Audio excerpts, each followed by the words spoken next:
हृदय का सहज प्रेम श्री कृष्ण के अर्पित हो जाने पर श्री कृष्ण की प्राप्ति होगी। श्रीमद् भागवत की यह बात सुनने पर यह जिज्ञासा उत्पन्न होती है कि हृदय का प्रेम तो पति पत्नी पुत्र कन्या धन ऐश्वर्य की ओर ही दौड़ता है, श्री कृष्ण की ओर लगाने का उपाय क्या है? श्रीमद् भागवत वह उपाय बतलाता है। जिनका प्रेम श्री कृष्ण की ओर लगा है उनका संग करो।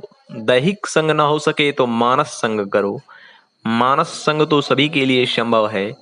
नित्य नियमित रूप से उनकी कथा का श्रवण मनन करने से मानस संग होता है। व्रज में उन्होंने ऐसी लीला की है कि जिसको सुनते ही चित्त तत्पर हो जाता है, अर्थात श्री कृष्ण पर हो जाता है। श्री कृष्णानुप्राणित हो जाता है। श्री कृष्ण के रंग में चित्त रंग जाता है।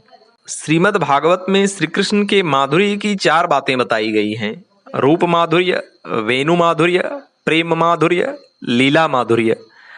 रूप माधुर्य, श्री कृष्ण का रूप निराला है। एक मनुष्य जब उनके बाल रूप का चित्र भी देखता है तो उनके रूप माधुर्य को महसूस करता है और हृदय में उतार लेता है। फिर बात आती है वेणु माधुर्य। जब श्री कृष्ण की बंसी बजती है तो वह अत्यंत कर्णप्रिय होती है, जो सीधे हृदय में उतर जाती है। जब कोई पंडित भागवत की कथा में श्री कृष्ण की बंसी के माधुर्य का वर्णन करता है तो सुनने वाले के हृदय में वो बंसी बजने लगती है। प्रेम माधुर्य, जब भागवत कथा में श्री कृष्ण और यशोदा के बीच वात्सल्य रस की वर्षा होती है तो सुनने वाला उसमें भीगता जरूर है। यही प्रेम जब गोपियों अथवा राधा के संदर्भ में आता है तो नवयुवक या नवयुवतियां स्वयं को उससे जोड़ते हैं और उस रस माधुर्य को भीतर तक महसूस भी करते हैं। चौथा आता है लीला माधुर्य।